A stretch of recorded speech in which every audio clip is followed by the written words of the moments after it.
Mango season is back, guys, and I am about to enjoy one of my favorite mangoes of all time, the Julie mango. I like my Julie mango half ripe. I love my mango as a slicer, and I would eat it ripe as well, but I prefer it this way. Oh, I enjoy it a lot. What's your favorite mango? Now that mango season has begun, all of us, well, majority of the Caribbean people, there's some mango people who don't like mango, like my husband. He's not a mango guy, but majority of the Caribbean people love a juicy mango. So hit me in the comments, let me know, what's your favorite mango? My favorite mangoes starts with the Julie mango. Then I love a mango that's called the Doodoo's mangoes. And I love the starch mango. Now, Trinidadians probably will strangle me for putting the starch mango in third place, but that's just my favorite. And after that, I love a mango that is in Barbados called the Palmy mango. Love that mango. It's amazing how one fruit can have so many different varieties and they all have a unique flavor. The Julie, it's super sweet.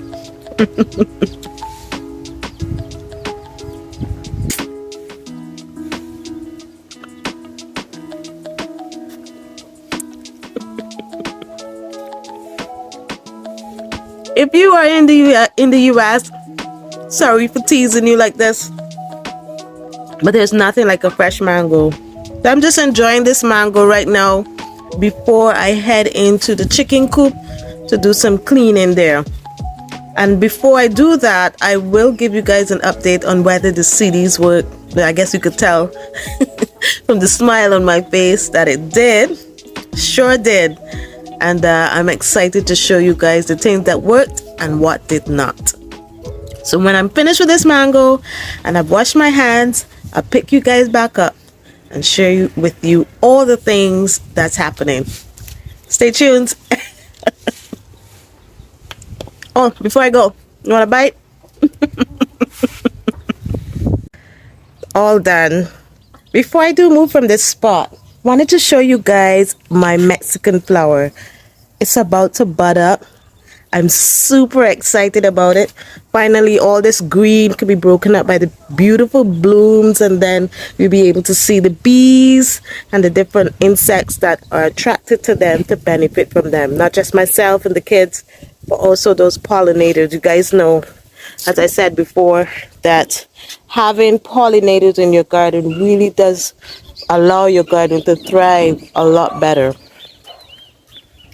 So let me show you guys the CDs and what they've done so far. This is how they move in the wind. If you guys will remember the varieties of the squashes that I have, this one here that has that variation, that's the violina, like a crapple back kind of squash. This is the butternut, and this one here is the big moon. Look at it, guys. A week. I'm going to give you a flashback right now, right here. Flashback. That's what it was looking like before. This is what it's looking like now. Nothing is eating off the tips, so the tips have spread. You can see the tips have spread. They're spread from over there all the way over here, this one. And the butternut, he's going in that way. And the big moon has come this way. Simplicity sometimes is best. Simplicity, the simplicity of just having this on a string, spinning in the wind to deter those birds from eating my vines worked. So if you're having problems with birds in your garden and you have a bunch of CDs in your house, and I mean, string is inexpensive, you know, a piece of mango String is inexpensive. So if you're having that issue, why not string up these CDs and drape them if you can in your fruit trees in your garden, and you should be good to go. It should be. It should help. It helped me. It could help you. This week we had torrential rainfall for about 3 days that caused flooding in some parts of the country. Where I was here, we didn't get much. Where I am here, we didn't get much water issues with the rain. The drains were able to deal with that, but it did bring a problem for me, and that is the powdery mildew. The butternut squash, that squash seems to be very susceptible to the powdery mildew, as it is the first squash with signs of powdery mildew. This is what I'm talking about. In the past, I have used a milk and water spray to help me control it. The milk and water spray does not get rid of the powdery mildew, but it does suppress it and stop those spores from spreading from leaf to leaf. So that's what I'm going to do. Use simple evaporated milk and water. If you're in the US, where you get those whole milks, which are cheap, it's not cheap over here, expensive. The evaporated milk is the cheapest here. So that's what I'm going to use. A little bit of that in some water to smother those spores, those powdery mildew spores, before they spread to my other vines. Let me show you another problem the rains did brought on for me. Believe it or not, those peppers were going so good. Then the rains came and did this. The rains came and look at that. All of the new growth the plant just stopped growing. But a good bit of the trees started doing this again. Now I don't know if that's a mite that did that. I'm not sure what's happening, but what I did, again, the flowers is not affecting the flowers from opening. I'm trying to leave this on as long as possible for it to ripen. Yeah, as I was saying, what I did is that I mixed some more neem and dishwashing liquid, and I washed those plants again to see if it does any improvement to the plant. But if you guys are having that problem, can you let me know, what do you think it is? Can you let me know what's causing this problem? Again, they bounce back with these beautiful leaves, big beautiful leaves, and then the rains came. By the second day of the rain, these were opened and they were beautiful. By the second day of the rain, these started to curl. This one was still curled a little, but I'm not sure, but I can see that it is spreading from plant to plant. By the way, from a distance, this looks so good. This looks so good, guys. My French marigold, well, my large marigold is about to flower. The French, they're starting to bud up in areas. And this entire planter is pulling out nicely. So we are on to our next development here in the chicken coop. Now, with those torrential rainfall, the issue that it caused for me was that inside my coop, as you guys know, is really ventilated, well ventilated, and the rains got in, and so the nesting box, the hay that's in there, that's inside the chicken coop, it all got moist, and so I need to rip it out, clean it out before disease starts setting in, because you know there's poop and stuff mixed in between my chicken coop. But Want to show you guys a new development. One of the eggs hatched. Yep, only one.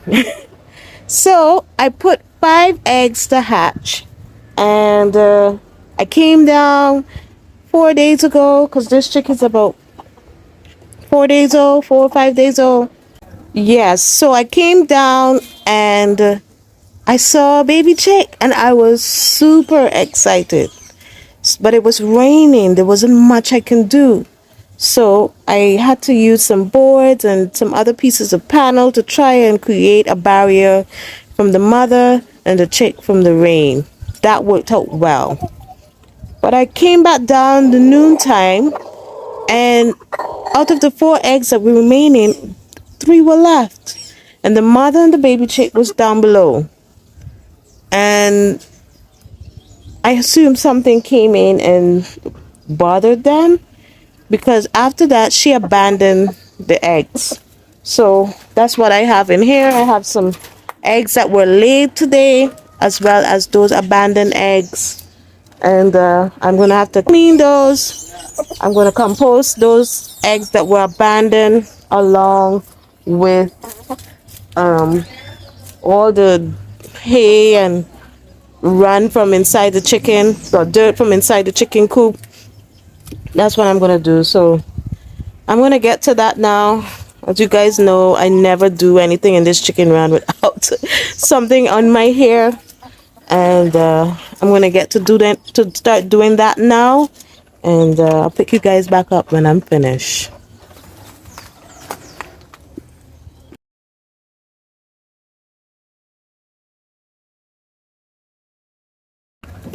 So I'm all finished, guys. I'm all finished, and I can safely say that my chickies are very happy. I'm happy too, because I have 2 containers full, potential a 5-gallon and about a 7-gallon container full of stuff that would eventually make compost for me, because that's one thing that I really wanted to be able to get for my chickens, was to be able to have manure and compost in order to put in my garden to feed my plants and earthworms on the garden side. But let me show you the chicken and how I know she's happy. Doesn't she look content? She is super happy. So someone had thrown this wire basket out on the road for the rubbish truck to take up, and I saw potential in it, and it has come to good use. So she's loving this little basket with the straw in it. So I'm going to keep this on the lower level for her. I put new straw all along the bottom of the coop, as well as up here in the nesting box. So they have new bedding all there and all here. Where they roost on top here, I don't put straw. I find it's easier to clean, and you know, it doesn't get rain or anything up there, so I'm not going to put straw up there. I still have one more task to do, and that is to shovel some gravel that's in the road onto the side of the fence to allow some sweet potato vines to grow, and explain further what I'm talking about. So what I've been having to do is I've been having to go and hunt looking for greenery for the chickens, because my garden for some time haven't been producing greens. So what I did a couple years back is that I planted sweet potato vines on the outside of my fence, and with the rains it has reshooted. But with last year's flooding, a lot of the soil was washed away, and so I'm going to be using this gravel that has been abandoned on the side of the road to fill back in that space.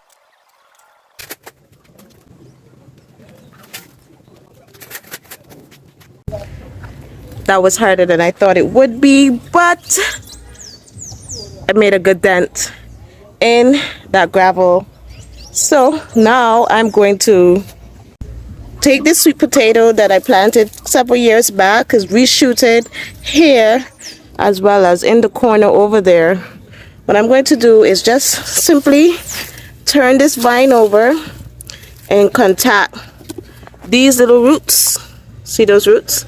Contact that with the sand, but semi-bury it. I wish I was using the hand with the gloves. Yuck. Let's switch hands. Yeah. Bury that. Come over. I have to be careful because I'm over the drain. So that chunk there, that's gonna take off in this direction. I'll put some on this side. Put this way. Now I have got the sweet potatoes from this method, but the rodents got the majority, so I would not be dependent on this for any type of crop root wise, but it will save me from foraging all over the neighborhood looking for greenery.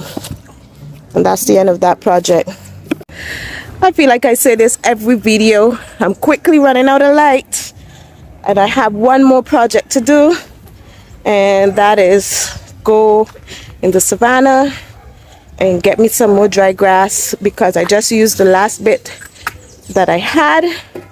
And this is where I'm going to say bye, guys. It was really nice spending time with you. Hope you enjoyed the video. If you did, please give it a thumbs up and share it to fellow friends and family. Greatly appreciate it. If you're new here, welcome home, and hope you enjoyed it enough that you would subscribe. Hit that subscribe button. Until the next time, my loves, I am winded. Take care. Bye bye.